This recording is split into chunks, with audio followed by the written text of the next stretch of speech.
Na, labiausiai tikėtina susirgti laiko gripą. Tikėtina jis irgi susirgti laiko erkinį encefalitą ir per maistą ir vandenį plintančiom infekcijom. Mažiausiai tikėtina atrodo užsikrės živ liga. Iš vienos pusės analizuojant galim pasakyti aiškiai, kad jeigu lyginsim živ ligotumą arba paplitimą 100 000 gyventojų tarp kaimynių valstybių, pas mus beveik 4 kartus mažiau negu Latvijoje, arti 9 kartų mažiau negu Estijoje. Visi šitą žino, tame tarpe politikai, visi prie to pripratom. Ir kai prieš porą savaičių viešėjęs Jungtinių tautų AIDS programos Rytų Europos regiono direktorius Vinajus Aldaganas pasakė, nu ką, sako, jūs tapot savo sėkmės įkaitais. Plitimas mažas, sergamumas mažas, tai čia per daug skiri dėmesio iš tą lygį. Tai čia pasakytina apie živą buvo. Bet ar ne tas pats pasakytina, sakysim, bus ir apie skiepais valdomas infekcijas? Ko gero irgi taip pat, kai nebematom, jau įpratom, nu, atrodo, kad ir nebūtina galbūt skirtam ypatingo dėmesio. Bet, grįžtant prie živ ligos, kur vis dar galvojam, kad mums negresia. Registruota iš viso metų pradžioj buvo 2378, 64 beveik procentai išviršinų narkotikų vartotojų. Bet esmė yra ta, kad sterilizuojamo išgydymo tai nėra, yra tik funkcinis išgydymas. Ir va tų gyvenančių su ta liga kreivė tik tai auks, jeigu mes juos sėkmingai gydysim. Taip sakant, tas pavojus kuo toliau bus, tuo didesnis. Ir analizuojant, kas užsikrečia, raudoni yra narkomanai. Paskutiniu metu jų mažėja ir daugėja tiek homo, tiek heteroseksualių kelių užsikrėtusių žmonių. Kitaip sakant, živ infekcija pereina jau Lietuvoje į kitą plitimo stadiją, į lytinio kelio plitimą.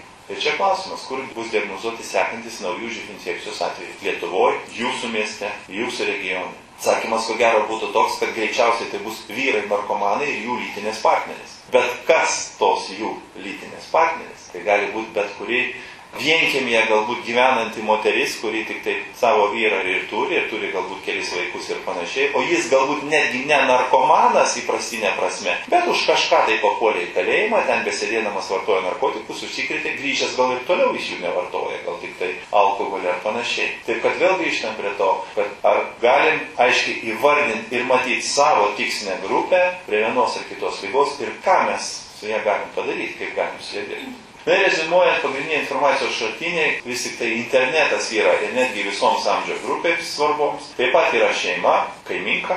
Masinės komunikacijos priemonės daugiau svarbios yra vyresnio amžiaus respondentams. Na ir čia gan aukštas pasitikėjimo lygis visais informacijos šaltiniais pas mus. Mūsų gyventojai nevertina kritiškai gaunamos informacijos. Labai svarbu į tai atkreipti dėmesį. Ir labai svarbu, aišku, atkreipti dėmesį į tai, kas yra spaudoj. Daugiau nei pusė gyventojų teigia, kad šeimos gydytojas nėra siūlęs skiepytis. Ir esmė būtų, kad kai eina klausimas skiepytis ar nesiskiepyti, mes turėtume įvertinti tai, kokia yra biologinė ir kokia emocinė rizika. Biomedicinos mokslas aiškiai sako, kad biologinė rizika, jeigu nesiskiepysim, tikimybė susirgti yra gan didelė, bet emocinė rizika yra labai maža.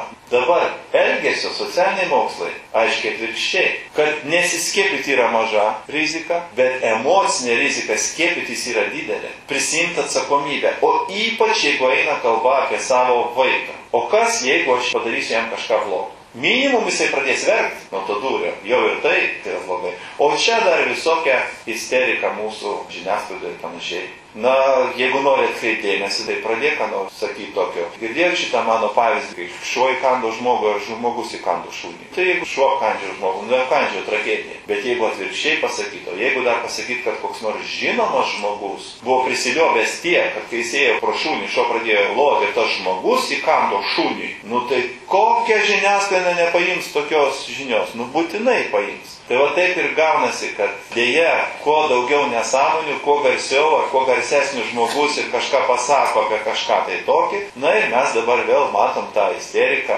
ir dėl kitų dalykų. Ką prieš pastatyti? Sunku iš karto pasakyti, bet aišku viena, kad paprasčiausiai reikia remtis mokslu. Na ir dėja, visuomenės sveikatos priemonės, apie ką keletą kartų jau buvo užsiminęs, dažnai nematomos, tinkamai nevertinamos, kai jos efektyvios. Skiepai efektyvūs, užmiršom. Živ prevencija buvo pakankamai efektyvi. Atrodė, kad tiek to, gal nebereikia tam skirti dėmesio ir taip toliau. Na, o kai visuomenės sveikatos priemonės nepavyksta, kai kažkas ne taip, tai paprasčiausiai serga pamiršta mūsų kaimynai. Ir baigdamas, norėčiau pasakyti, kad vis tik tai gerai, kad kuo daugiau žmonių, ypač mes, kad remtumėmės mokslu, ne aukšta padėtim ir savaime aišku ne kažkokiais tai pletkais, ne kažkokiom nuogirdom, o būtent to, ką sako elgesio tyrimai ir ką sako epidemiologiniai tyrimai.